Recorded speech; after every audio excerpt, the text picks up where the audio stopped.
Thanks to everyone who have subscribed. If you have not, please do. And thanks for coming out here. I really appreciate you.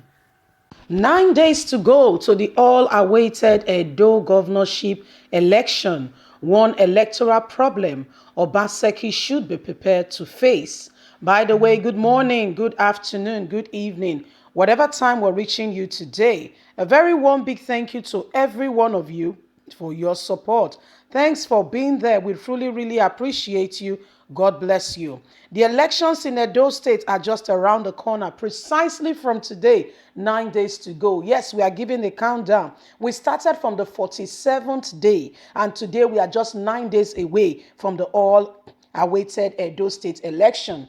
Well, as everyone is gearing and preparing towards this all-awaited day, there are obstacles that Governor Godwin Obaseki should be prepared for. For instance, no, that aside, we have, other governors and lawmakers under the People Democratic Party who are already arriving at those states to support Governor Godwin Obaseki. That's a plus for him. However, there are still obstacles he needs to be prepared, for, especially in the face of this election. Let's get on straight into the news and get all the details. Certainly, Governor Godwin Obaseki have been preparing everything in place for the coming election. He must have been calculating his chances of winning, particularly areas of Edo State, apart from mere routine in the media. He must have been considering the reality and either assuring himself or remaining doubtful of his own success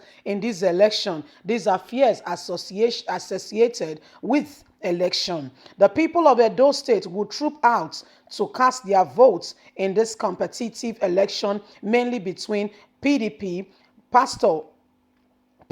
Governor Godwin Obaseki, and the candidate of the APC, Pastor Osage Iyamu.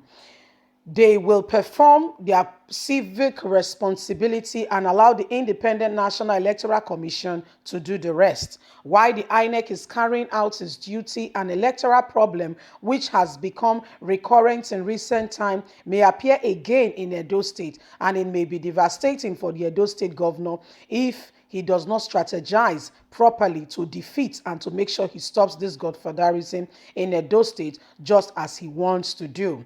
The problem of the calculative election is a very serious matter that every political candidate must, especially from the opposition party, must be aware. It is very essential not to have any form of inclusive election, that the affirmats are always intimidating, and the success of the said candidate who may be leading in the result. Let's take, for instance, the issue of Osun State. To some extent, the inconclusive election was strange to the people. So PDP must be careful, as APC might want to use this if they see that Governor Godwin Obaseki has won by a landslide. This happened in Osun State when the INEC declared that the results were inconclusive. It was strange to the people. People Democratic Party, Adekunle, and APC candidates were standing neck to neck in the last Osun governorship election. Later, Adekunle was leading with some margin, but the INEC declared the election inconclusive because the margin between Adekunle and Oyetola was less than the total number of the counted votes. There was a return in some parts of Osun State. The rest of it is history. We know by now the sun dry. However, likewise in Kano State, where the governor, Dollarman, Ganduje, won by a slight chance in the return in some areas. 2-year election were declared inconclusive. There are some cases in which the People Democratic Party, PDP, eventually won, despite the fact that the election was declared inconclusive. Governor Aminu Tambawa of Sokoto, Bello Momodu of Bauchi are examples. Their success was easy in the return of the margin which they were leading. The All Progressive Congress was wider and therefore won. Mr. Governor Godwin Obaseki shouldn't write off the fact that the Edo State governorship election can be declared inconclusive by INEC if they find out that they cannot carry out their reason for wanting to make malpractices in this election. They might decide to declare the election inconclusive and may bring further problem into the whole process. Well, Governor Gordon Obaseki have to be prepared for this. He has to have a strategy in place for this very normal, this that has become a normal process and phenomenon in our politics today in Nigeria, where they say it is what's it called now, democracy. And truly and really, those who wants to still manipulate the system still do very well. You know, they have terms for it called inconclusive election. Most likely, this is looking like one thing INEC might want to use. Don't forget the fact that the whole world is watching and they don't want to, you know, be on the wrong side. They might wake up one morning and say, well, the election is inconclusive based on blah, blah, blah. And there we go back to the board. So everyone has to be very careful and get ready, especially for this election.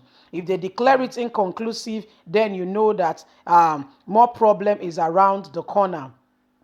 You see, we need to get prepared for such eventuality. That's why Governor Gordon Obaseki, this is an alarm being sounded to you to get prepared. Should INEC declare the election inconclusive, what's the next step of action? They've done it before in Osun, in Kano, in Bauchi, in Sokoto. There are different places where they have declared election inconclusive. Don't forget that the party APC has continued to do everything possible to make sure that Iyamu's court case do not arise because they want their candidate there at all costs.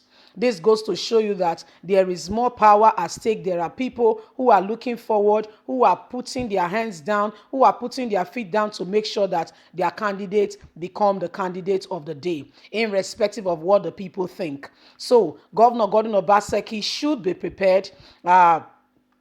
Should INEC declare this election inconclusive, what is the next line of action? Because it has happened before. Again and again, we keep seeing a repeat of a vicious cycle of, you know, must want to have power. Edo State, you must get ready. That's why you must make the victory a clean one for whichever candidate you feel should be the candidate of the day. You must vote for the candidate in mass, the person you feel has the capacity to lead Edo State forward.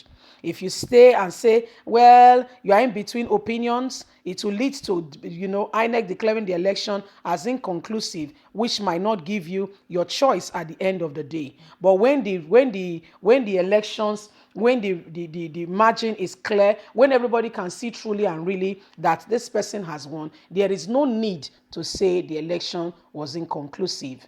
Whatever it is, leave us a comment. Don't forget to like us, share, subscribe. God bless you. From us, it's bye for now.